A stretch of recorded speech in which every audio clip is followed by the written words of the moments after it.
உங்கள் favourite TV ஷோக்களை இனி miss பண்ண தேவையில்லை. ZEE5 இல் முற்றிலும் இலவசமாக காணுங்கள். இங்கேயும் எப்பொழுதும். வா மாயா, நீ நினைச்சது நிறைவேறிடுச்சா? எனக்கு நன்றி சொல்றதுக்காக வந்திருக்கியா?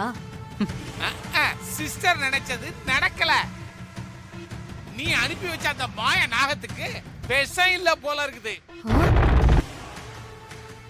நல்ல பாம்பு அனுப்பி வைங்கன்னா நீங்க தண்ணி பாம்பு அனுப்பி வச்சிருக்கீங்க ஜெகன் மோகினி. என்ன உளர்ற? மாயா, என்ன நடந்தது நீ சொல்லு. குழந்தை சாகல மித்ரா, உயிர் பொழைச்சுக்குச்சு. என்ன சொல்ற? மாயனாகும் தீன்னா யாராலையும் உயிர் பிழைக்க வாய்ப்பே இல்ல. குழந்தையோட மூளைக்கு விஷம் பரவிடுச்சு. இனிமே குழந்தைய காப்பாத்தவே முடியாதுன்னு தான் டாக்டர் சொன்னாங்க. ஆனா அதுக்கப்புறம் அந்த மாறி யாருக்குமே தெரியாம குழந்தைய கோயிலுக்கு தூக்கிட்டு போயிட்டான். கோயில்ல என்னென்னமோ செஞ்சு குழந்தை உயிரை காப்பாத்திட்டா. ஆனா என்ன செஞ்சான்னு யாருக்குமே ஒண்ணுமே தெரியாது. தீண்டின மாயனாகும் திரும்ப வந்து குழந்தையோட உடம்புல இருக்கிற விஷத்தை எடுக்காம குழந்தை உயிர் பிழைக்க வாய்ப்பே இல்ல.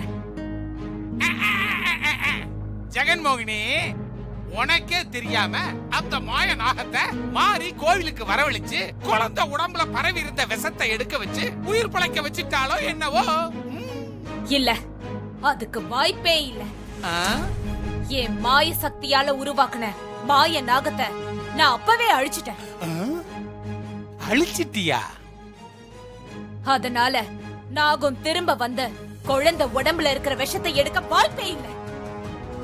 என்ன சிஸ்டர், ஜெகன் மோகினி வாய்ப்பே இல்லைன்னு சொல்லுது? பாம்பு வராம மாரியால குழந்தை உயிரை எப்படி காப்பாத்த முடியும்? இது எப்படி நடந்தது? அட என்ன ஜெகன் மோகினி, ஒருவேளை எப்பயும் போல மாரிக்கு உதவி பண்ண அம்மனே நேர்ல வந்து குழந்தைய காப்பாத்திருச்சோ என்னவோ? போங்க சிஸ்டர், அந்த அம்மனுக்கு வேற வேலையே இல்ல, இங்கேயே மாரிய சுத்தி சுத்தி வந்துகிட்டு இருக்குது.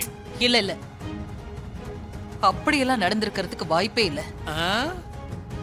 ஆனா வேற ஏதோ ஒண்ணு அந்த கோயில்ல நடந்திருக்கு. நமக்கு தெரியாம ஏதோ ஒண்ணு அங்க நடந்திருக்கு. அதுதான் குழந்தை உயிரை காப்பாத்திருக்கு. சிஸ்டர், நடந்ததையெல்லாம் வச்சு பார்க்கும் பொழுது என் மனசுல ஒன்னே ஒண்ணுதான் தோணுது. எனக்கு என்னவோ என்னைக்குமே அந்த குழந்தையையும் மாரியையும் உங்களால ஒண்ணுமே செய்ய முடியாது. மாரிய என்னைக்குமே உங்களால ஜெயிக்க முடியாது. ஆமா ஜெகன் மோகினி. என்ன சொன்ன?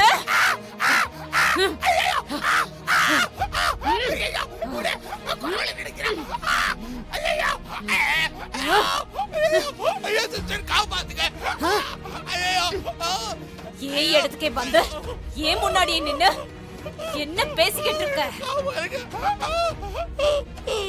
ஏன் சக்தியை மீறின ஒரு சக்தி இந்த உலகத்துல வேற எதுவுமே கிடையாது. பாத்துக்கிட்டு இருக்கீங்களே, இவன் தூக்குற நாக்கு தொக்கிற போது என்ன காப்பாத்துக்க, என் மேல இறக்க காட்டு போங்க. மித்ரா, விடு அவனை. அவன் தெரியாம சொல்லிட்டான். இறக்கி விடு, இறக்கி விடு. ஐயோ அம்மா, ஐயோ. ZEE5 ஆப்பை டவுன்லோட் செய்து அனைத்து எபிசோடுகளையும் இலவசமாக பாருங்க.